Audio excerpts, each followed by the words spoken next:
மிதுனராசி அன்பர்களே, இந்த 2025 ஆங்கில புத்தாண்டு வாழ்த்துக்கள்.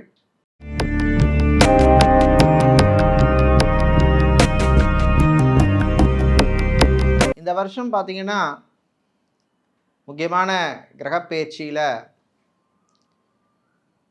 4 கிரகங்கள் குரு, வியாழன், சனி, ராகு, கேது. இந்த 4 கிரகமுமே பெருசாக உங்களுக்கு அனுகூலம் பண்ணுற மாதிரி இல்லை. எடுத்தோடனே நெகட்டிவாக சொல்கிறேன்னு நினைக்காதீங்க, யதார்த்தத்தை சொல்கிறேன். சனி கிரகம் இப்பொழுது உங்களுக்கு அனுகூலமாக இருக்குது. ஆனால் சனி இனிமே போகிற ஸ்தானம் அவ்வளோ அனுகூலமாக இல்லை. என்னாகும்னு சொன்னால், சனியால் சில மாற்றங்கள், இடமாற்றம் சம்மந்தப்பட்ட விஷயங்கள், தொழிலில் சில மாற்றங்கள் இதெல்லாம் ஏற்படும். சில நேரத்தில் நீங்கள் விருப்பப்படாத, இஷ்டமில்லாத மாற்றங்கள் கூட சேரும். அதனால் பொதுவாக இந்த வருஷம் மிதுன ராசிக்காரர்கள் பொறுமையாக நிதானமாக இருக்க வேண்டிய வருஷம். ஆனால் இதில் முக்கியமானது என்னென்னா, இந்த கோச்சார பலன்கள், இந்த குரு பயிற்சி, சனி பயிற்சி, ராகுகேது பயிற்சி, இந்த பயிற்சியெல்லாம் உங்களுக்கு மேக்ஸிமம் 40% தான் எடுக்க முடியும். இல்லைன்னா அது கம்மியாக கூட எடுக்கலாம். உங்களுக்கு 60% பலன் உங்கள் ஜாதகத்தில் என்ன தசாபுத்தி நடக்குதோ, இல்லை மற்ற அந்த கட்டத்தில் உள்ள கிரகங்களுடைய இணைவு, பார்வைகள், இந்த விஷயங்களை வச்சு தான் இருக்குது. ஸோ இதில் உங்களுக்கு அனுகூலமாக இல்லைன்னா கூட தசாபுத்தி நல்லா இருந்தால் நிச்சயமாக கூடுதல் நல்ல பலன்கள் கிடைக்கும். ஸோ இந்த வருஷம் பார்த்திங்கன்னா, பெண்கள், கர்ப்பிணி பெண்கள் கொஞ்சம் கவனமாக இருக்க வேண்டிய காலம். அடுத்தது ஜனவரி மாதத்துலேருந்து மார்ச் மாதத்துக்குள்ளே மேக்சிமம் எடுக்க வேண்டிய முயற்சிகள், நல்ல விஷயங்கள் இதெல்லாம் பண்ணிடுங்க. ஏன்னா மார்ச் மாதத்துக்கு அப்புறம், சனிப்பெயர்ச்சிக்கு அப்புறம் அவ்வளோ பெருசாக உங்களுக்கு அனுகூலமாக இல்லை. பொறுமையாக நிதானமாக தான் எல்லா விஷயத்துலையும் இருக்கணும். சில வெறுப்புகள்லாம் வரும், ஒன்றும் பண்ண முடியாது. அதே மாதிரி தம்பதிகளுக்கிடையே பிரச்சனைகள் வருவதற்கு வாய்ப்புள்ளது. அதனால் விட்டு கொடுத்து போங்க. அதே மாதிரி குழந்தை பாக்கியம், புத்திர பாக்கியத்துக்கு ட்ரை பண்ணுபவர்கள், மெடிக்கல் ட்ரீட்மெண்ட் எடுப்பவர்கள், ஐவிஎஃப் ட்ரீட்மெண்ட் எடுக்கிறவங்களுக்கெல்லாம் கவனமாக நீங்கள் அதுக்கேற்ற மாதிரி பிளான் பண்ணி எக்ஸிக்யூட் பண்ணுறது நல்லது. அதே மாதிரி பெரியவர்கள் ஆரோக்கிய விஷயத்தில் கவனமாக இருக்க வேண்டிய வருஷம். குறிப்பாக கிட்னி சம்மந்தப்பட்ட பிரச்சனை உள்ளவர்கள், ஆர்த்தோ பிரச்சனை உள்ளவர்கள், ஸ்கின் சம்மந்தப்பட்ட டிசீஸ் பிரச்சனை உள்ளவர்கள், இவங்கெல்லாம் கவனமாக இருக்க வேண்டிய வருஷம். ஆனால் இந்த வருஷம் பார்த்திங்கன்னா, மாணவர்களுக்கு கொஞ்சம் நல்லதாக இருக்கும். அது ஒரு ஆறுதலான விஷயம். ரொம்ப நாளாக படிச்சுட்டு வேலை இல்லாமல் கஷ்டப்பட்டுட்டு இருக்கிற மாணவர்கள் சிலருக்கு நல்ல நியூஸ் வரும். அதனால் சம்பளத்துலலாம் ரொம்ப டிமாண்ட் பண்ணாதீங்க. ஃபஸ்ட்டு ஒரு ஆப்பர்ச்சுனிட்டிகளை போயிருங்க. அதில் போய் 1 வருஷம் 2 வருஷம் அந்த வேலையிலேருந்து உங்களை எஸ்டாப்ளிஷ் பண்ணிவிட்டு அதுக்கப்புறம் போகலாம்.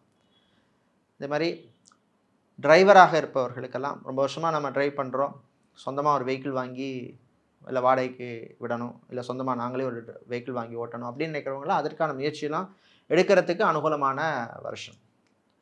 அதே மாதிரி பிஸ்னஸை எக்ஸ்பேண்ட் பண்ண நினைப்பவர்கள், பங்குதாரர், அதாவது பிஸ்னஸ் பார்ட்னரோட நீங்கள் பண்ணாதீங்க. உங்கள் ஜாதகத்தில் அதுக்கு அனுகூலமாக இருந்தால் சரி, இல்லைன்னா பண்ண வேண்டாம். தனியே நீங்கள் பண்ணுறது தான் பெஸ்ட்டு. பெண்கள் ரிலேஷன்ஷிப் விஷயத்தில் ரொம்ப ரொம்ப கவனமாக இருக்கணும். இந்த காதல், இந்த மாதிரி விஷயங்களில் இருக்கிறவங்கெல்லாம் எச்சரிக்கையாக இருக்க வேண்டிய வருஷம். அதே மாதிரி கல்யாணம் பண்ணிக்க நினைக்கிறவங்க, காதல் கல்யாணம் பண்ணிக்க நினைக்கிறவங்க சீக்கிரமாக பண்ணிடுங்க. மார்ச் மாதம் மேக்ஸிமம் ஏப்ரலுக்குள்ளே பண்ணிடுங்க. ஏன்னா அதுக்கப்புறம் அவ்வளோ அனுகூலமாக உங்களுக்கு இல்லை. வெளிநாட்டில் வேலை செய்பவர்கள் கவனமாக இருக்க வேண்டிய வருஷம். அதாவது உங்கள் கூட இருக்கிறவங்களே உங்களுக்கு குழி பறிப்பாங்க. சில பேருக்கு வேலையை விட்டு போக வேண்டிய சூழ்நிலை கூட வரும். அதே மாதிரி பிஆர் அப்ளை செய்துட்டு ரொம்ப நாளாக காத்துட்ருக்கிறவங்களுக்கு இந்த மார்ச் ஏப்ரலுக்குள்ளே நல்ல நியூஸ் வரும். கலைஞர்கள் கவனமாக இருக்கணும். ப்ரொடியூசர் எச்சரிக்கையாக இருக்க வேண்டிய வருஷம்.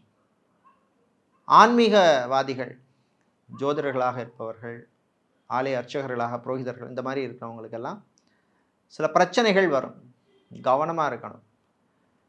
அதே மாதிரி அரசாங்கத்தில் வேலை பார்ப்பவர்கள், அரசு ஊழியர்கள், அதிகாரிகளாக இருப்பவர்கள், இவங்களுக்கெல்லாம் திடீர் இடமாற்றங்கள் சேரும். நீங்கள் நினைக்கிறது ஒன்றா இருக்கும், நடக்கிறது ஒன்றா இருக்கும். அதே மாதிரி அரசியல்வாதிகள் கூடுதல் செலவுகள் சேரும். சிலருக்கு பதவி மாற்றம் வரும், சிலருக்கு பதவி பறிபோகும் சூழ்நிலை கூட சிலர் பேருக்கு வருவதற்கான வாய்ப்பு உள்ள வருஷம். அதுக்கேற்ற மாதிரி நீங்கள் சில விஷயங்களில் பிளான் பண்ணிக்கணும். அதே மாதிரி தம்பதிகள், உங்களுடைய சொந்த உறவுகளால் சில பிரச்சனைகள் போகும். கடன் விஷயங்களில் கவனமாக இருங்க. பர்சனல் லோன் விஷயத்தில் மாட்டிக்காதீங்க. அதே மாதிரி கிரெடிட் கார்டு, டெபிட் கார்டு யூசேஜில் எல்லாம் கண்ட்ரோல் தேவை. கையில் டெபிட் கார்டு இருக்குது தானே, கிரெடிட் கார்டு இருக்கானேன்னு தேய்ச்சிடாதீங்க. கட்ட போகிறது நீங்கள்.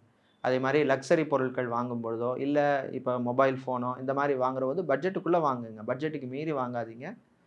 அது உங்களுக்கு தான் பிரச்சனைகளை, நெருக்கடிகளை ஏற்படுத்தும். அதே மாதிரி ட்ராவலிங், ஷார்ட் ட்ராவல்ஸ் எல்லாம் ஓகே, லாங் ட்ராவல் எல்லாம் கவனமாக இருங்க. சிலருக்கு இந்த கேஸ்ட்ரிக் ப்ராப்ளம்ஸ் எல்லாம் அடிக்கடி வரக்கூடிய வாய்ப்பு எல்லாம் இருக்குது. அதே மாதிரி தொழில் வியாபாரத்தில் உங்கள் கண் இருக்கணும். நான் வந்து பெரிய பிஸ்னஸ் மேன், எல்லாம் டைரக்டர் பார்த்துருப்பாரு, மேனேஜர் பார்த்துப்பாருன்னு விட்டுறாதீங்க. உங்கள் கண்ட்ரோலில், உங்கள் பார்வையில் இருக்கணும் சகல விஷயங்களும். அக்கௌண்ட்ஸ் ஃபீல்டில் இருக்கிறவங்க, அக்கௌண்டனாக, சார்ட்டர்ட் அக்கௌண்டனாக, ஆடிட்டராக, இல்லை அக்கௌண்ட்ஸ் டிவிஷனில் வேலை செய்பவர்களுக்கெல்லாம் இந்த வருஷம் நல்ல ஒரு வருஷம். அதே மாதிரி அக்கௌண்ட்ஸ் மாணவர்கள், இப்போ CA, ICWA, CFA, CIMA, ACCA இந்த மாதிரி குவாலிஃபிகேஷன் படிப்பு படிக்கின்ற மாணவர்களுக்கெல்லாம் இந்த வருஷம் அற்புதமான வருஷம்.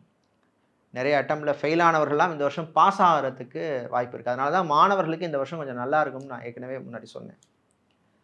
இந்த மாதிரி பிஸ்னஸில் பார்த்தீங்கன்னா லிக்விட் சம்மந்தப்பட்ட பிஸ்னஸ் செய்பவர்கள், பெட்ரோலியம், கெமிக்கல், அப்புறம் வாட்டர், தண்ணி சம்மந்தப்பட்ட பிஸ்னஸ் செய்பவர்கள், இந்த சாஃப்ட் ட்ரிங்க்ஸ், கூல் ட்ரிங்க்ஸ் இந்த மாதிரி பிஸ்னஸ் செய்பவர்களுக்கு, மற்றும் தங்கம், கோல்டு சம்மந்தப்பட்ட, சில்வர் சம்மந்தப்பட்ட, வெள்ளி சம்மந்தப்பட்ட பிஸ்னஸ் செய்பவர்களுக்கெல்லாம் இந்த வருஷம் அனுகூலமான வருஷம்.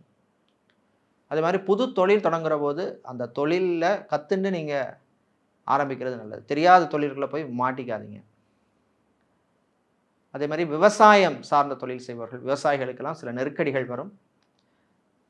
அந்த விவசாயம் பண்ணுறதுக்கான பயிர்கள் செலக்ட் பண்ணுற போது கவனமாக இருங்க.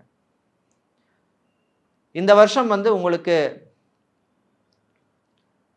பரிகாரம் வந்து பார்த்தீங்கன்னா, வெள்ளிக்கிழமைகளிலே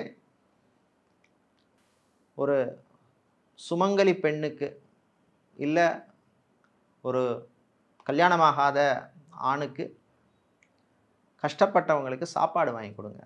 நிச்சயமாக உங்களுக்கு நல்ல பலன் தரும். மிதுன ராசி அன்பர்கள் இந்த வருஷம் வந்து இந்தியாவில், தமிழ்நாட்டில் உள்ளவங்கள்லாம் இந்த கோயில்களுக்கெல்லாம் போனீங்கன்னா உங்களுக்கு நல்லது நடக்கும். நல்ல பலன்கள் கூடுதலாக கிடைக்கும். அதில் ஒன்று, நாகர்கோவிலில் உள்ள நாகராஜ சுவாமி கோவில். அடுத்தது ரெண்டாவது வந்து கும்பகோணம் அருகில் உள்ள பட்டீஸ்வரம் துர்க்கை அம்மன் கோவில். மூன்றாவது வந்து திருப்பதி ஏழுமலையான் கோவில். இந்த கோவில்களுக்கெல்லாம் போயிட்டு வாங்க, நிச்சயமாக நல்லது நடக்கும். இலங்கையில் உள்ளவர்கள் யாழ்ப்பாணத்தில் உள்ள மானிப்பாய் மருதடி விநாயகர் கோவில், அதே மாதிரி மாத்தளை முத்துமாரியம்மன் கோவிலுக்கு போயிட்டு வாங்க, நிச்சயமாக நல்லது நடக்கும்.